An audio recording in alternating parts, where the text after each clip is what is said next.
For a decade, Oakhaven's townsfolk walked right past the heavy-set woman behind the mercantile counter, rendering her utterly invisible. They called her unlovable. They said she was destined to die alone. But they never expected a terrifying, scarred giant from the Whispering Peaks to march into town and claim her entirely. The year was 1878, and the frontier town of Oakhaven, Colorado Territory, was a place where survival often eclipsed kindness. In a society that prized delicate, wasp-waisted belles who fainted at the sight of a rattlesnake, Martha Higgins was an undeniable anomaly. She was a woman of substantial build, wide-hipped and heavy-set, with a soft, round face that had been the subject of cruel tavern jokes for exactly 10 years. 10 years! That was how long it had been since the most humiliating night of Martha's life.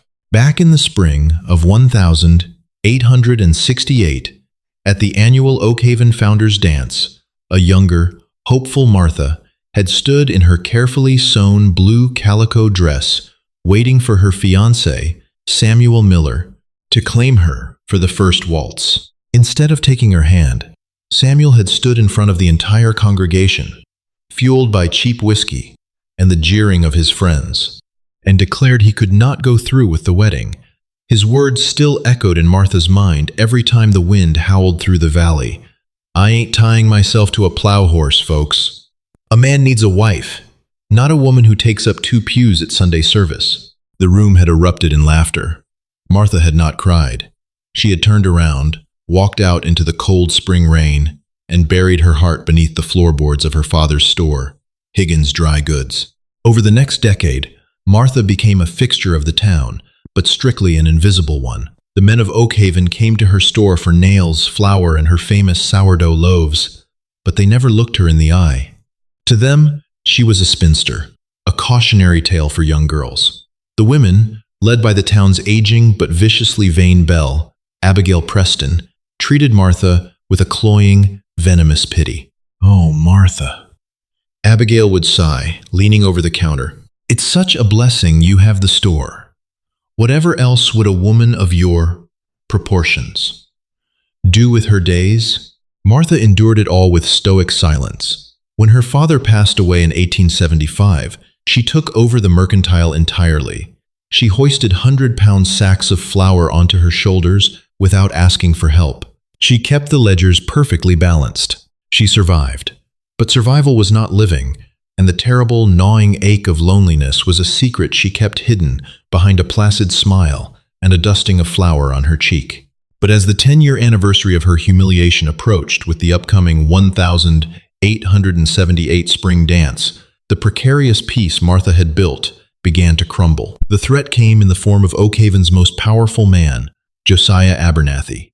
Abernathy was the town banker, a slick, predatory man with pomaded hair and a perpetual sneer. He had long coveted the prime real estate that Higgins Dry Goods occupied on Main Street. He wanted to bulldoze the old timber building and erect a grand brick hotel. For years, Martha's father had refused to sell. Now, Abernathy saw his chance to crush the isolated woman. On a rainy Tuesday afternoon, Abernathy strutted into the mercantile, his boots leaving muddy tracks on Martha's freshly swept floors. He didn't come to buy. He slapped a leather-bound ledger onto the counter. "Good afternoon, Miss Higgins," Abernathy said, his voice dripping with false sympathy. "I bring unfortunate news. It appears your late father took out a substantial line of credit against this property just before his passing. $5,000 to be exact." Martha felt the blood drain from her face. "That is a lie, Mr. Abernathy. My father despised debt. He paid for every nail and grain sack in cash. Let me see that signature." Abernathy pulled the ledger back, smiling thinly. "The signature has been verified by the county clerk. Martha, the debt is real, and it is past due. Now, I am a reasonable man. I know a woman in your unfortunate, solitary position cannot possibly raise that kind of capital." He leaned closer, his breath smelling of stale cigars.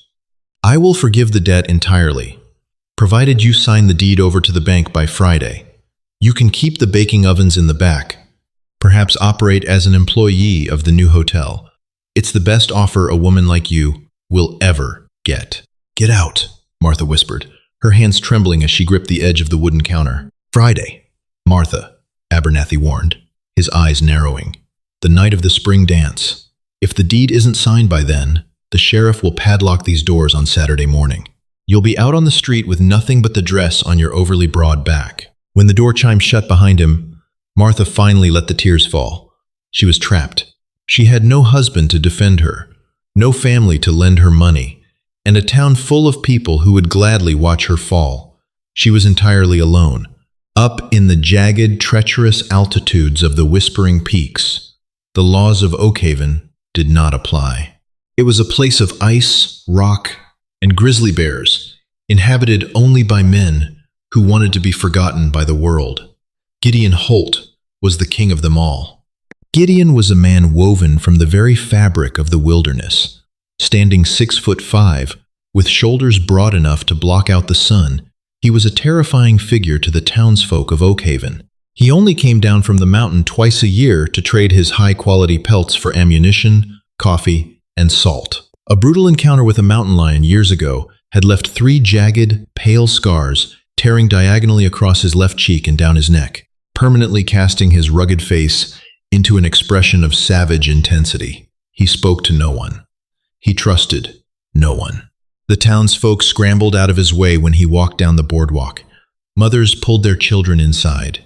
To Oakhaven, Gideon Holt was a monster, a wild beast barely contained by his buckskin coat and heavy leather boots. But Gideon was not a beast. He was merely a man who had seen the worst of humanity and chosen the honest cruelty of nature instead. Years ago, before the mountains, he had been a prospector, swindled out of his rightful gold claim by a deceitful partner.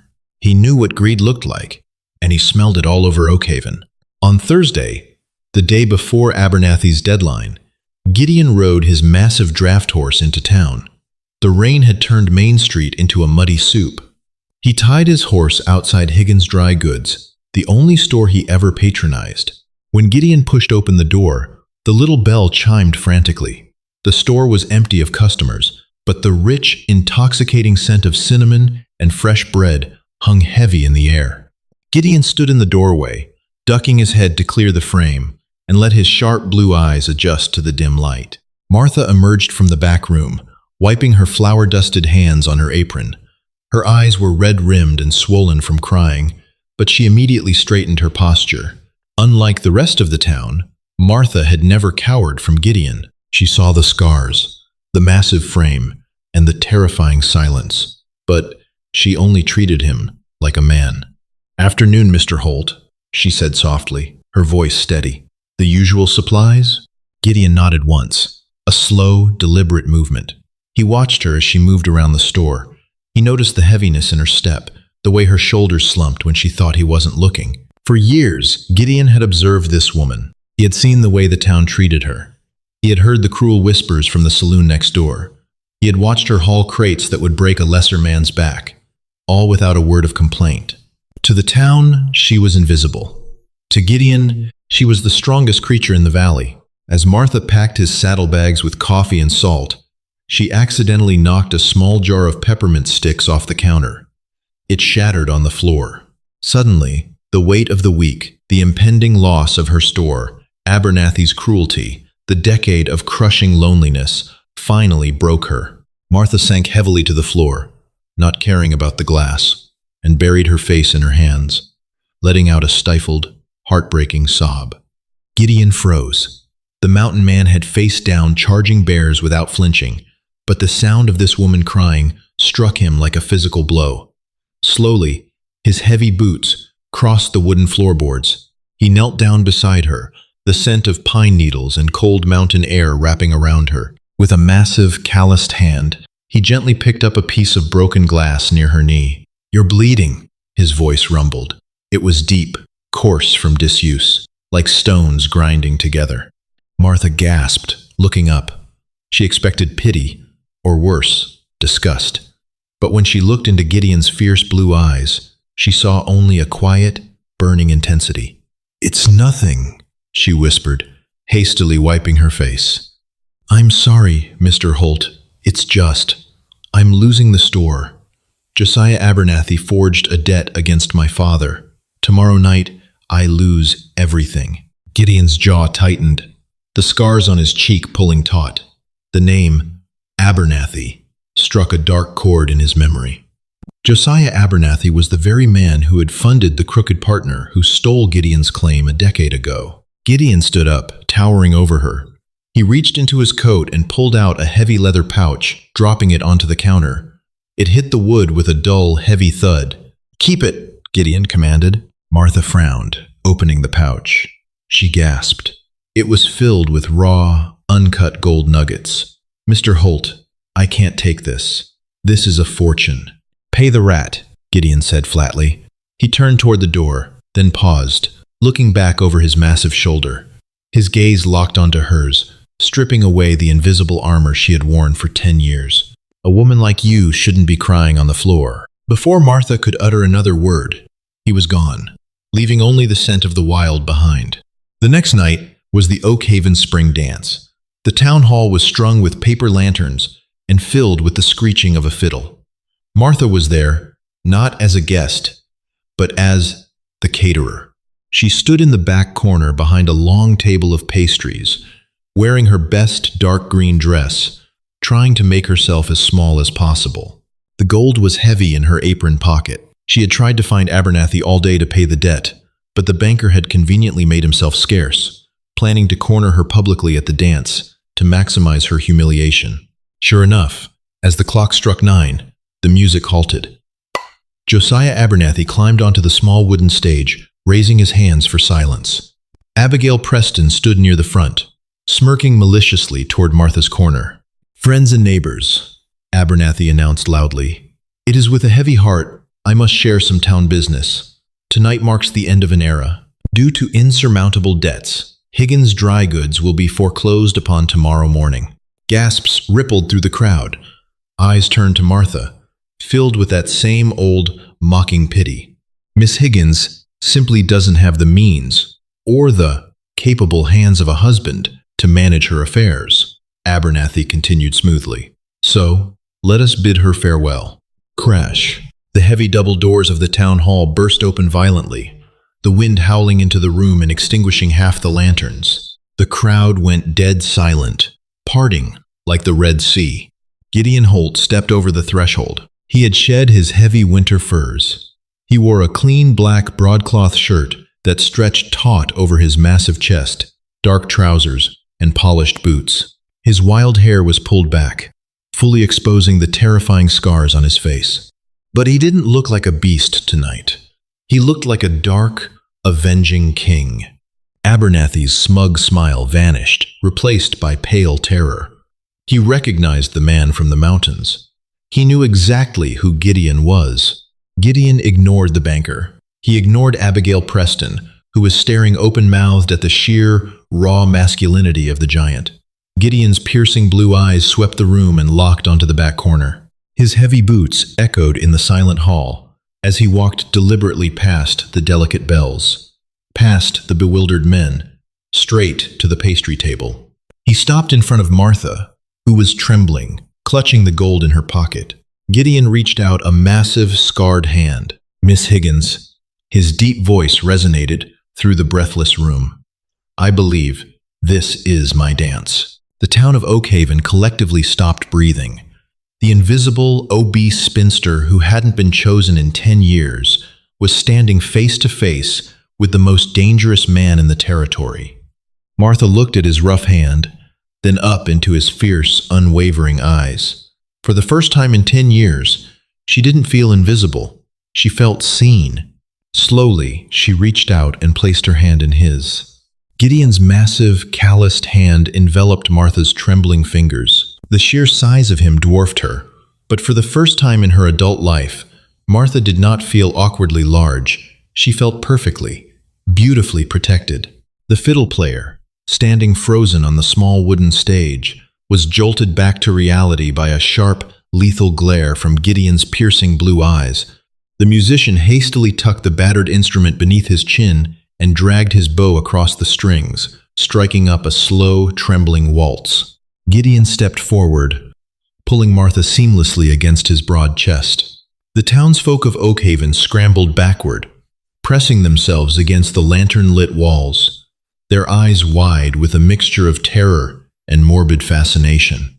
Abigail Preston's jaw hung slack, her fan frozen midway to her face. Samuel Miller, the coward who had abandoned Martha a decade prior, slinked behind a punch bowl, suddenly terrified the mountain man might know his history. Martha stumbled slightly on the first step, her face flushing crimson. "Mr. Holt," she whispered frantically, staring at the middle of his dark broadcloth shirt. "I don't know how to dance." "I haven't. No one has asked me in 10 years. "Then they are all blind fools," Gideon rumbled, his deep voice vibrating through his chest and into hers. "Just follow my lead, Martha. Keep your eyes on me." He moved with surprising grace for a man who spent his life traversing jagged ice and wrestling untamed wilderness. He guided her effortlessly across the scuffed floorboards. For 3 glorious minutes, Martha forgot the impending foreclosure. She forgot the cruel whispers. She simply allowed herself to float in the strong, undeniable grip of the Mountain King. As the final notes of the waltz faded into the tense silence of the hall, Josiah Abernathy finally found his courage. His face flushed with indignant rage, he marched across the dance floor, flanked by 2 nervous town deputies. "This is an outrage," Abernathy sputtered, adjusting his lapels. "Holt, you have no business here. And you, Miss Higgins, have a debt to settle. Since you clearly do not have the funds, I am seizing the store immediately. Deputies, escort this woman out of the hall." The deputies hesitated, eyeing Gideon's massive, scarred frame. Gideon slowly released Martha's waist, but kept his right hand firmly wrapped around hers.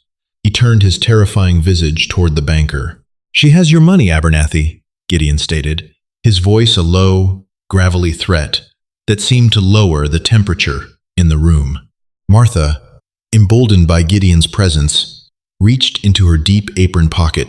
She pulled out the heavy leather pouch Gideon had given her the previous day and slammed it down onto a nearby wooden table.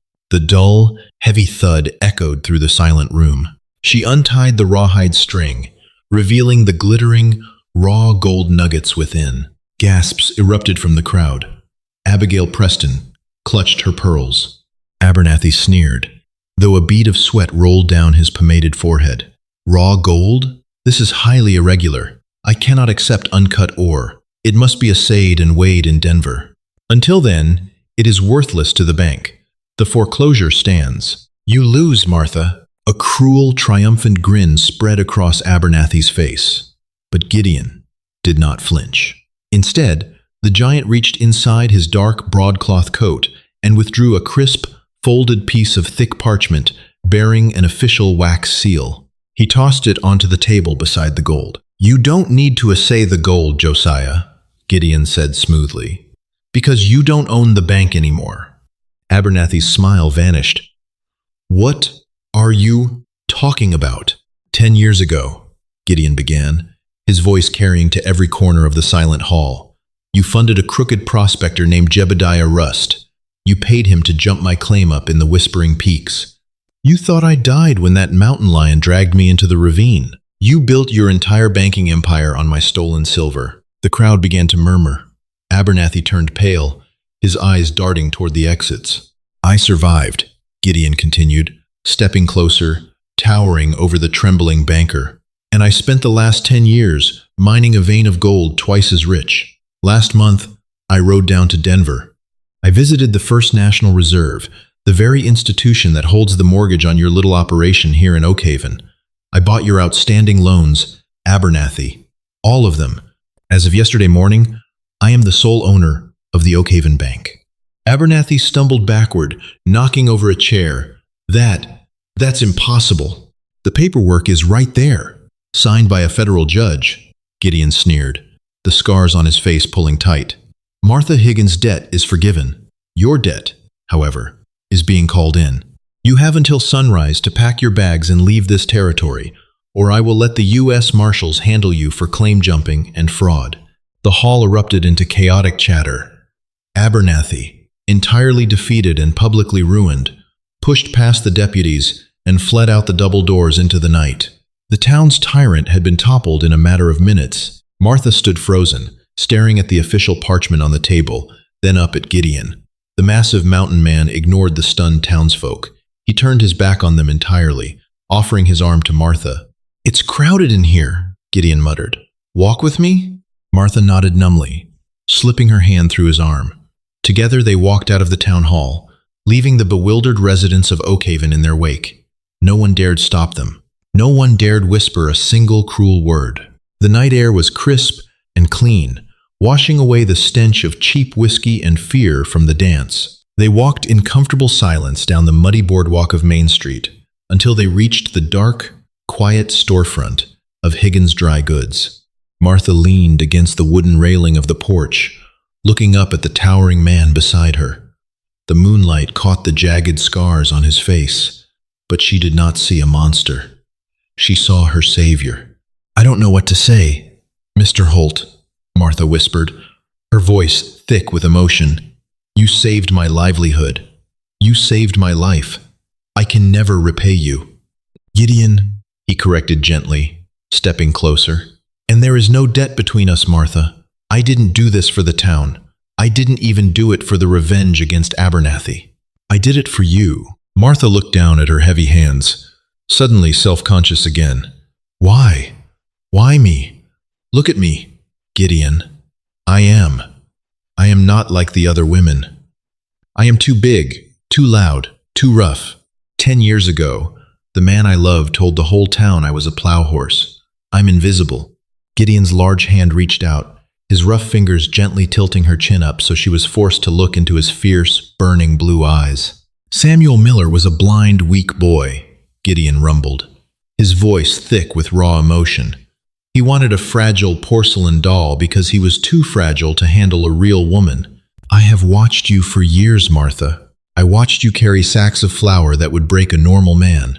I watched you endure the cruelty of this town with a spine made of iron. You aren't a plow horse. You are a damn queen."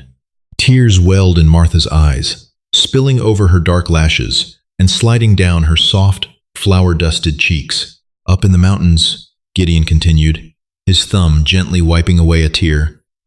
"The wild doesn't care about delicate waists or fainting bells. The wild demands strength. It demands warmth, resilience, and a heart that can weather the harshest winters. You have the most beautiful, strongest heart I have ever seen. And your body—" He trailed off, his gaze sweeping over her curves with an open, reverent hunger that made Martha's breath hitch. "You are exactly the kind of woman a mountain man needs to keep the winter chill at bay." Martha's heart hammered against her ribs like a trapped bird. "Gideon, I built a cabin up in the high valley," Gideon said, his voice dropping to a tender, urgent whisper. "It has a large stone hearth, a view of the southern ridge, and soil rich enough to grow anything you desire. I have a fortune in gold, but my home is empty. I want you, Martha. I want your strength, your bread, your laughter. I want you to be my wife." Martha stared at him, the weight of the past 10 years falling away from her shoulders like a discarded winter coat. She had spent a decade believing she was unlovable, a cast-off destined to wither away behind a mercantile counter. Now, a king of the mountains was offering her the world. She didn't hesitate. She didn't look back at the town that had mocked her. Martha threw her strong, heavy arms around Gideon's neck. He caught her effortlessly, wrapping his massive arms around her waist and lifting her off the ground. "Yes," Martha laughed, the sound bright and clear, echoing down the empty street. "Yes, Gideon, take me to the mountains." When he kissed her, it was fierce, possessive, and wildly beautiful.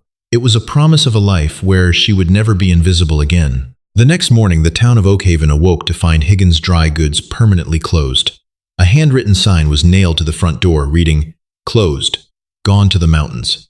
Abernathy was gone, fleeing before sunrise. Abigail Preston and the others could only stare in stunned silence at the empty store, realizing too late that the woman they had mocked was the only true treasure their town had ever possessed. High up in the whispering peaks, where the air was pure and the world was honest, Martha and Gideon built a legacy. They had 3 strong sons and 2 fiercely independent daughters. They expanded their land into the largest, most prosperous ranch in the Colorado Territory. Martha never baked bread for ungrateful strangers again. She baked for a man who looked at her every single day as if she hung the moon and the stars in the western sky. She was nobody's forgotten spinster. She was Martha Holt, the Mountain Queen, deeply and unconditionally loved. If Martha and Gideon's incredible story of resilience, frontier justice, and unexpected true love touched your heart, don't let their journey end here. Hit that like button to show your support for real, raw romance that defies society's cruel standards. Share this video with friends who need a powerful reminder that true worth is always seen by the right person. Subscribe to our channel and ring the bell for more breathtaking historical dramas and unforgettable Wild West tales.